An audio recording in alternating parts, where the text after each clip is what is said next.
양에서 양을 분리할 것이다.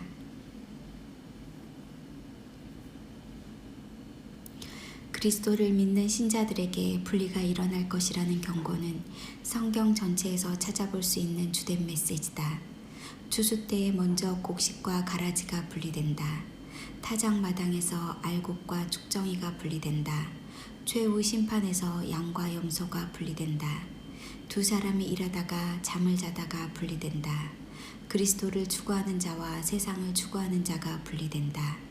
그리스도께서 구름을 타고 오시는 날에 준비된 신부와 준비에 소홀히 한 신자가 분리된다. 의인과 악인을 분리하고 하나님을 섬기는 자와 섬기지 아니하는 자를 분리한다.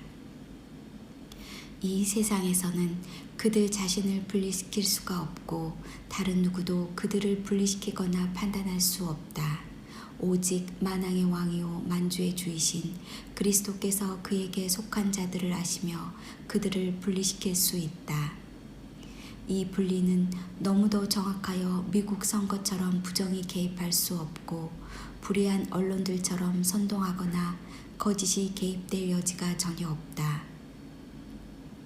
아무리 작은 성도들이라도 결코 죄인의 무리에 버려지는 실수가 없을 것이며 아무리 성도들로 위장된 자라도 양의 무리에 몰래 숨어 있을 수 없다. 하지만 세상은 양쪽을 혼합을 장려하며 관용의 함정에 빠지게 한다. 양과 염소에 구분하는 비유, 마태복음 25장도 이런 과정 중에 하나다. 양과 염소의 비유는 구약의 말씀에서도 찾아볼 수 있다. 에스겔의 말씀에서 취한 것이다. 주 여호와께서 이같이 말씀하셨느니라. 나의 양떼 너희여, 내가 양과 양 사이와 순양과 순염소 사이에서 심판하노라. 에스겔 34장 17절. 너희가 좋은 꼴을 먹는 것을 작은 일로 여기느냐? 어찌하여 남의 꼴을 발로 밟았느냐? 너희가 맑은 물을 마시는 것을 작은 일로 여기느냐? 어찌하여 남은 물을 발로 더럽혔느냐? 너의 양은 너희 발로 밟은 것을 먹으며 너희 발로 더럽힌 것을 마시는도다 하셨느니라. 그러므로 주 여호와께서 그들에게 이같이 말씀하시되 나 곧 내가 살찐 양과 파리한 양 사이에서 심판하리라. 에스겔 34장 18절에서 22절. 에스겔서에 나타난 구약의 심판의 메시지는 양떼를 돌보지 않고 오히려 죽음으로 몰아넣은 거짓 목자들의 패역함을 고발하고 있다. 뿐만 아니라 인간 사회의 비정함을 순양과 순염소의 은유로 묘사하고 있는데 하나님께서 양과 양 사이에서 심판을 하실 것이며 순양과 순염소 사이에서도 심판하신다는 사실을 강조하고 있다. 양과 양, 순양과 순염소를 분리를 구별하는 심판의 기준은 이웃에 대한 태도이다. 남의 꼴을 밟고 남의 물을 더럽히며 불로 양들을 들이받는 그들의 태도는 심판의 대상이다. 양들이라고 다 좋은 양만 있는 것이 아니다. 양들 중에도 못된 양이 있으며 이들을 분리할 것이다.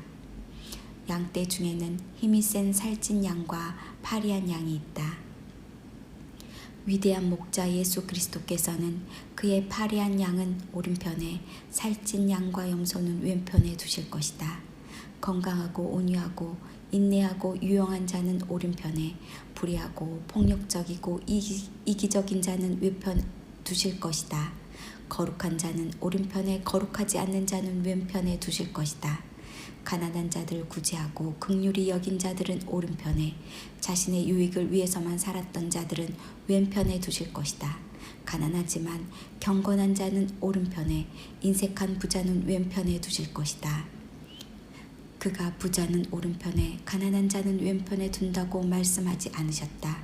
학식 있고 고상한 자는 오른편에, 무식하고 멸시받는 자는 왼편에 둔다고도 말씀하지 않는다.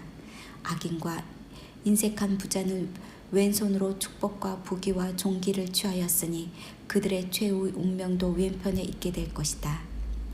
세어보고 달아보고 나눈다.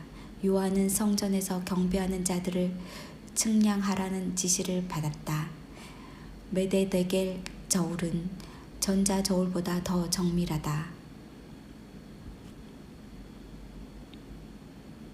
오른편은 어떤 곳인가? 내 아버지께 복받을 자들이여, 창세로부터 너희를 위하여 예비된 나라를 상속받으라. 오른편에는 그들이 소유하게 될 복락이 지극히 풍성함을 알려준다. 그것은 창세전부터 예비된 나라다. 집 한 채나 마을보다도 더 큰 규모가 나라로 그들을 왕노릇한다. 창세전이란 오랜 기간 준비되었다는 의미로도 해석할 수 있다. 그 나라의 복락과 영광이 클 수밖에 없다.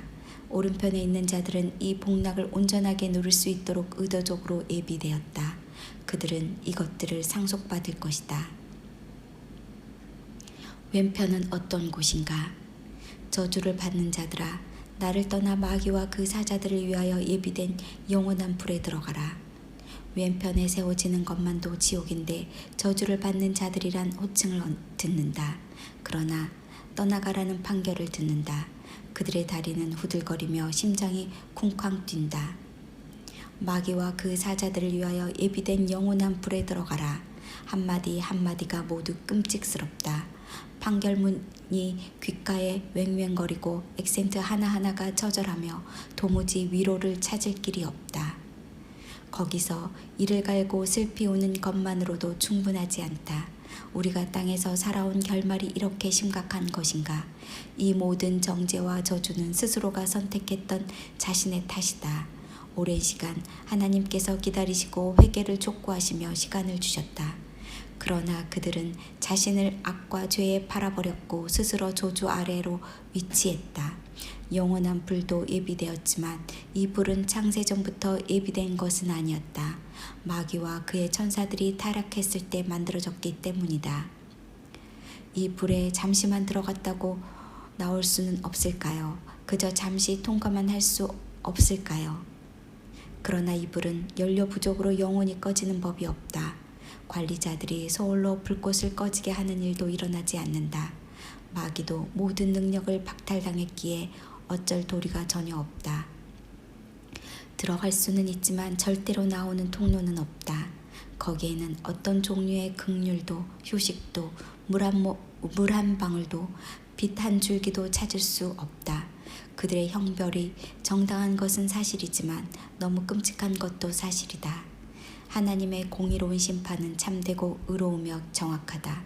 그들 중에는 단지 가난한 자들을 구제하지 않는 행위 때문에 그곳에 들어간다. 그들이 그것에 들어간 것이 주일 한 번 결석했기 때문이 아니다. 정의와 긍휼과 믿음은 말로 끝나는 것이 아니라 행하지 않았기 때문이다. 그들은 판결에 반박한다. 주여, 우리가 어느 때에 주께서 줄이신 것이나 목마른 것이나 헐벗으신 것을 보고 공양하지 아니하더이까. 내가 말하기를 나는 그것을 알지 못했습니다 할지라도 마음을 저울질하시는 이가 어찌 통찰하지 못하시겠느냐. 내 영혼을 지키시는 이가 어찌 알지 못하시겠느냐. 그가 각 사람의 행위대로 보응하리라. 우리의 종말도 이와 같을 것이다. 우리 앞에 복과 저주, 선과 악, 좁은 길과 넓은 길, 생명과 사망의 두 길이 있다. 오는 새로운 세계에 대해 이처럼 분리된다는 사실을 깨닫고 말씀에 순종하며 하루하루 빛 가운데 살아가야 한다. 아멘.